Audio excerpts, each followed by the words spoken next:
Elle, c'est Rose. Comme des millions de femmes en France et dans le monde, Rose était victime de violences conjugales.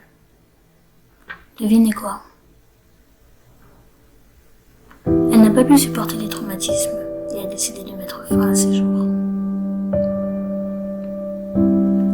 Rose était une jeune femme de 30 ans qui venait d'emménager depuis peu avec son mari, Thomas.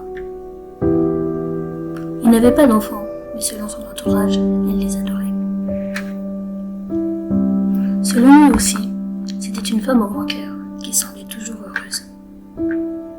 Pourtant, chez elle, c'était le calvaire. Nous avons reçu un témoignage de sa voisine qui a préféré s'exprimer de façon anonyme. Des fois, elle rentrait tard le soir, je l'entendais souvent se disputer avec son mari. Il lui posait tout un tas de questions, lui demandait où et avec qui elle était, ce qu'elle faisait. Il était devenu incroyablement jaloux. Je savais que c'était tendu entre eux, mais je ne savais pas vraiment quoi faire. Puis, un soir, j'ai entendu son mari frapper contre les murs, puis un verre se casser.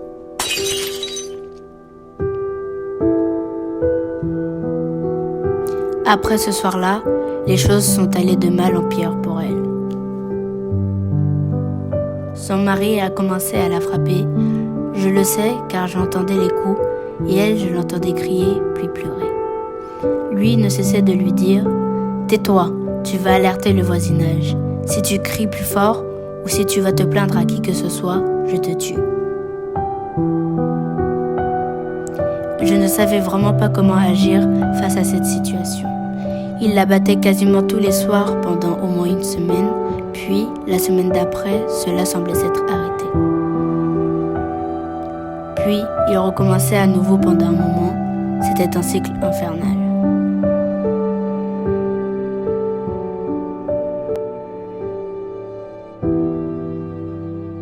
Rose était une jeune fille épanouie avant qu'elle ne rencontre Thomas. Elle était très proche de nous, sa famille. Mais après cette rencontre, elle a commencé à se distancer et venir nous voir beaucoup moins souvent. Quand elle venait nous voir, c'était toujours avec Thomas. Il avait l'air tellement sympathique que jamais je ne me suis douté qu'il pouvait faire subir de telles choses à ma fille. Puis, entré dans ma maison, le sourire aux lèvres, nous apportant des cadeaux à moi et à mon mari. Rose me racontait qu'il lui offrait plein de cadeaux, à elle aussi. Mais elle ne me racontait jamais qui il était vraiment. Sûrement parce qu'il était là pour la surveiller. J'aurais dû y faire plus attention. Maintenant, elle n'est plus là. Et je m'en voudrais toute ma vie. En réalité, ces cadeaux qu'il lui offrait, c'était pour qu'elle le pardonne après qu'il l'a battue. Il la frappait, s'excusait, lui offrait un cadeau, puis se permettait de recommencer les mêmes erreurs avec elle. Cet enfer a duré 3 ans pour Rose. Savez-vous le nombre de femmes en France et dans le monde qui le subissent sur une plus longue durée encore? Combien de femmes meurent tous les jours sous les coups de leur conjoint? Tous les 2 jours en France, une femme meurt sous les coups de son conjoint. L'année 2019 a compté en France 146 victimes de violences conjugales, dont 90 qui n'ont pas survécu. Quand cela va-t-il s'arrêter? Que devons-nous faire en tant que femmes pour enfin faire entendre notre voix? Combien de temps ce combat parmi tous les autres va-t-il encore durer? Ne méritons-nous pas la reconnaissance, le respect et l'égalité dans tous les domaines? Alors, à toutes ces femmes du monde, décédées ou encore vivantes, nous crions au secours. Vous êtes entendus, on vous croit et on se battra pour vous, car vous comptez. Si vous êtes témoin de ces violences, appelez immédiatement la police, vous sauverez une vie.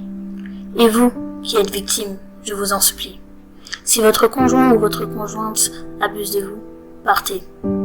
Je sais que cela n'est pas simple, et votre vie est en jeu. Et celle de vos enfants aussi, si vous en avez. Pour toute aide, appelez le 3919, service d'appel d'aide aux victimes de violences conjugales. Toutes les violences conjugales sont interdites par la loi, qu'elles touchent un homme ou une femme, qu'elles soient physiques, psychologiques ou sexuelles. Il s'agit des violences commises au sein des couples mariés, pacsés ou en en union libre. La victime des violences conjugales qui signale les faits peut bénéficier de nombreuses mesures de protection de la part des institutions publiques et des associations. Ces mesures peuvent même s'étendre aux enfants.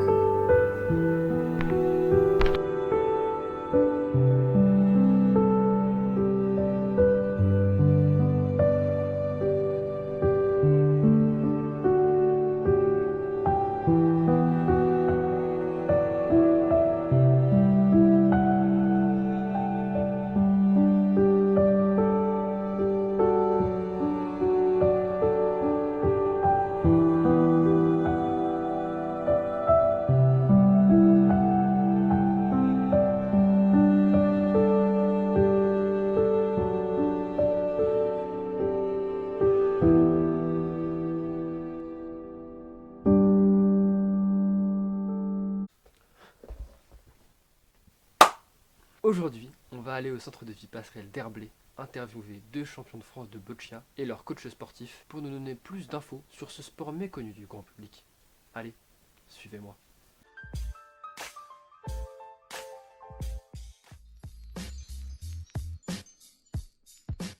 Le handisport, c'est une pratique sportive pour les personnes en situation de handicap physique, moteur et sensoriel. Sur le sensoriel, c'est aussi pour les personnes qui sont sourdes, malvoyantes et aveugles. Le rôle de la boccia, à la base, c'est une activité sportive de loisir et pour certains, à force de s'entraîner, devenir un sport de compétition. C'est une activité où ils se retrouvent, où on a les esprits de compétition, on joue entre amis. C'est un point de vue social, c'est un point de vue d'entretien des capacités physiques. Être capable de pouvoir faire certains gestes en activité sportive et de les répercuter sur la vie quotidienne. Donc voilà, l'objectif du sport ici, c'est de se servir de tout ce qu'ils font en sport, dans leur vie quotidienne et dans leur vie à l'extérieur. Alors, les règles de la boccia, ça s'apparente à la pétanque pour les valides. Ça se joue sur un terrain en gymnase couvert. Nous avons 6 cases avec un jack blanc, des balles de couleur rouge et des balles de couleur bleue. Le but du jeu, c'est l'équipe ou le joueur qui arrive à mettre le plus de balles à côté du jack. Le jack égale cochonnet chez les valides. Comment ici, 2014, ici, Moussa. C'est un sport qui est connu dans 2024. Dans les différents structures que j'ai faites, je voyais les joueurs jouer à Boucha. Et j'ai commencé vraiment quand j'avais ici au foyer, en 2015, que je me suis vraiment attaché à Boucha.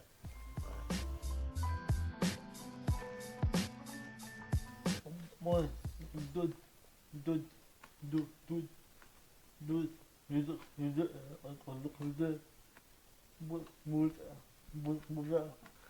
Ça m'a permis de changer de vie, parce que quand je suis arrivé ici, j'étais un peu perdu dans la vie, j'étais un peu chercher ce que je voulais faire, quoi. J'ai essayé beaucoup de travail, j'ai fait de la menuiserie, j'ai fait barman, j'ai fait plein de choses, j'ai essayé de trucs. Et j'arrivais pas à trouver vraiment ce que j'aimais.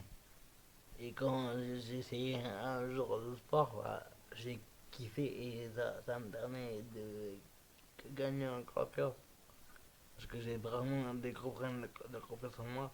Et ça m'a permis de gagner encore plus et être épanoui dans la vie en général. Forcément oui, parce que avant d'être dans le sport, on est quand même des très bons amis. Et forcément...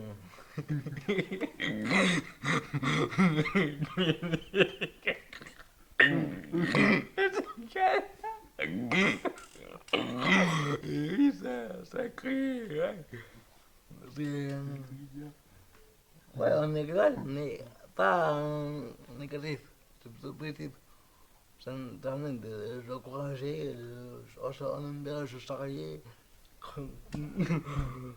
Quand il rate, je me taquine, quand moi je rate, je taquine, il me taquine.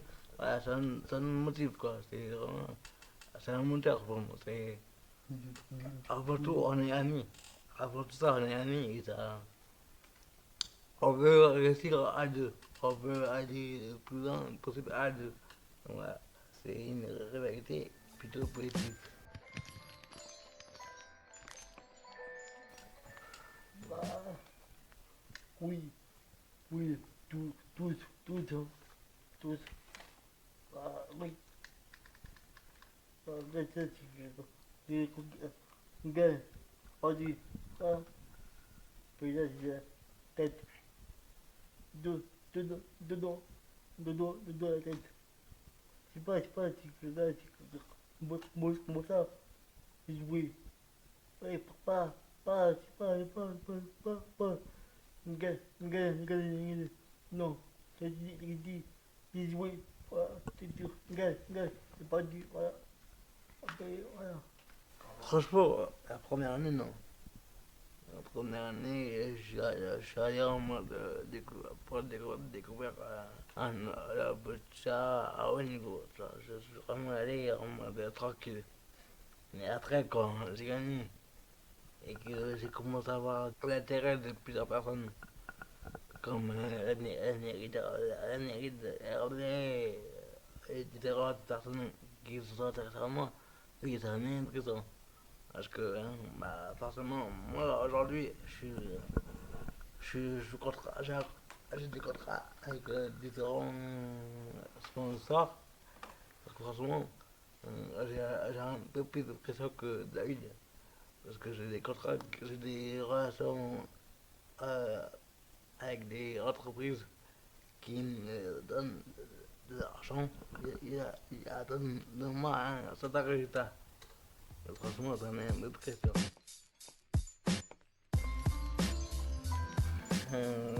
Aujourd'hui, je suis en équipe de France depuis bientôt 3 ans, 3 ans et demi. Donc forcément, on vise les Paralympiques de 2024. Là, on est en train de se préparer pour y aller. On a souvent des stages d'entraînement avec le groupe France. Ça serait un accomplissement personnel, voire participer au JO. Ce serait une concrétisation de tout mon travail que je fournis au quotidien en entraînement, en préparation physique, mentale et autres. De pouvoir, même pas forcément gagner, mais être sur la liste des joueurs inscrits avec l'équipe de France, ce serait. Voilà, je pourrais dire, ouais, j'ai été au bout de mon projet. Ouais, je suis allé au bout j'ai fait ce qu'il fallait pour réussir à aller au bout du projet que j'ai mis en place depuis 3 4 ans que j'ai commencé à voter, quoi. Mon but ultime, la Bucha, c'est être au JO et jouer en match 2 avec l'équipe de France et gagner. Ce serait bien. Ce serait vraiment très bien. Moi, pas grand, mais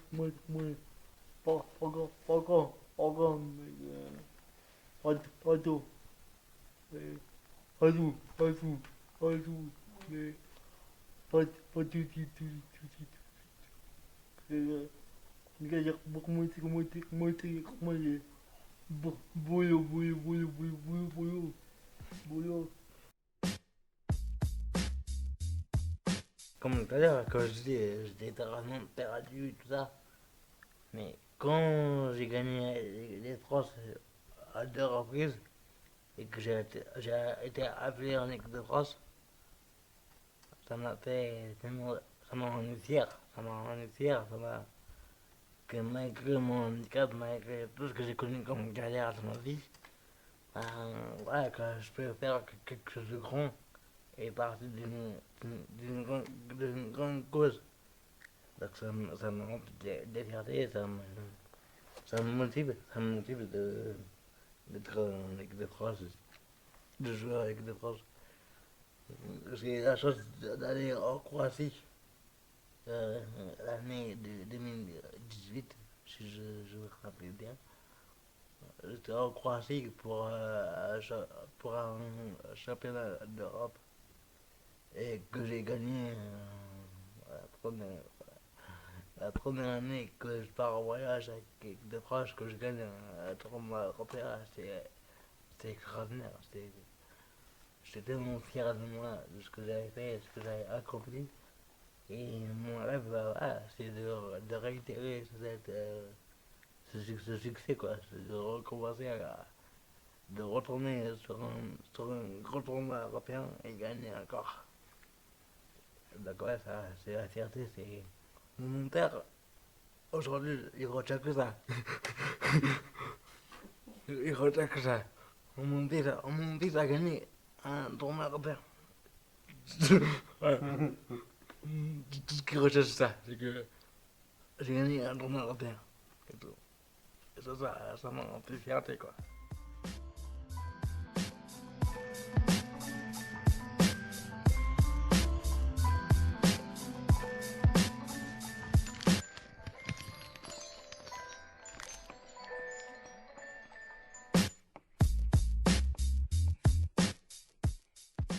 Lorsque l'on m'a dit qu'il fallait faire un documentaire sur un sujet qui nous était cher, j'ai tout de suite pensé à la pollution maritime en Bretagne. Fléau qui gâche le paysage et tue la faune et la flore maritime. Voici ma réalisation. Bon visionnage.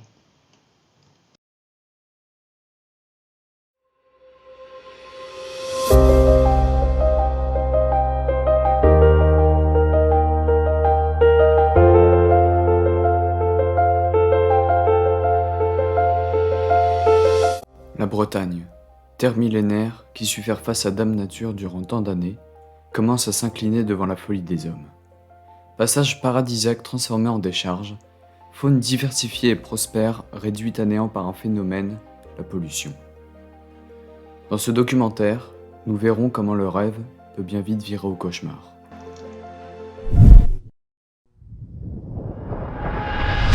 Le naufrage de la Moco Cadiz, c'était ici, à Port-Salle, le 16 mars 78. 220 000 tonnes de pétrole sur le littoral. La plus grande catastrophe que la Bretagne ait connue, la Moco, ou l'histoire d'un supertanker de 220 000 tonnes dont on savait pertinemment qu'il ne tenait plus la route.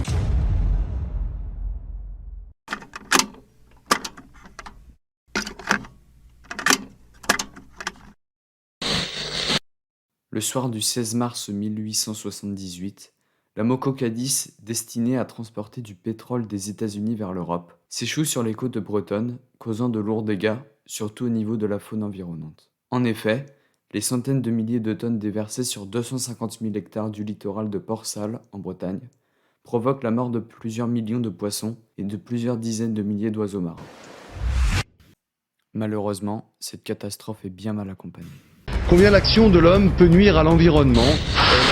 À marée haute, la plage de l'avant-port à Binic s'orne d'un cordon d'algues vertes. On a ainsi ramassé plus de 5000 mètres cubes d'algues. Une dizaine de camions à peu près, hier.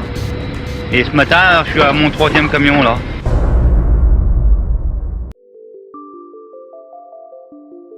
En effet, certains agriculteurs utilisent des nitrates dans leurs plantations.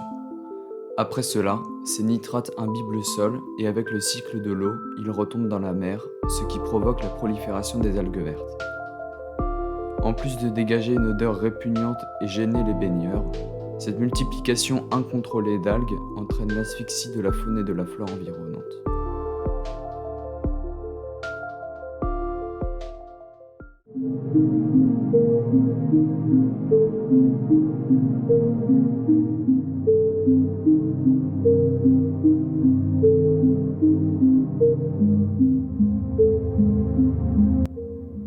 Ce que vous voyez là, ce sont des eaux usées provenant des égouts d'une ville. En effet, certaines eaux non traitées se jettent à la mer, ce qui la pollue davantage. Les métaux lourds contenus dans ces eaux ne peuvent être que néfastes. Ils empoisonnent la faune maritime lorsqu'ils sont ingérés. Ces derniers ne sont pas les seuls à être touchés. Il y a aussi les baigneurs qui peuvent contracter de graves maladies ainsi que des allergies. Comme chaque pollution, les eaux usées gâchent le paysage en s'imprégnant au sable. Le plastique, matière qui révolutionna le monde, changea sa face à tout jamais, dans les deux sens du terme. Moins présent en Bretagne, mais en abondance sur les océans, le plastique pollue l'eau et la rend impropre à la consommation pour les humains et les animaux. D'après le site 365 réusables, au moins 8 millions de tonnes de plastique sont rejetées dans les océans chaque année. Les dégâts du plastique sont multiples, asphyxie de la faune marine et océanique et d'algues photosynthétiques, ce qui augmente les quantités de dioxyde de carbone dans l'air et entraîne un dégagement de gaz à effet de serre. En quelques milliers d'années, l'homme s'est développé et a pollué sa planète en procrastinant continuellement. À cette heure, il n'est plus temps de remettre à demain. C'est pourquoi nous devons réparer nos erreurs si nous voulons continuer à être. Recycler, trier, éviter le gaspillage, dépolluer, voilà les mots phares du XXIe siècle sans lesquels notre monde pourrait bien disparaître.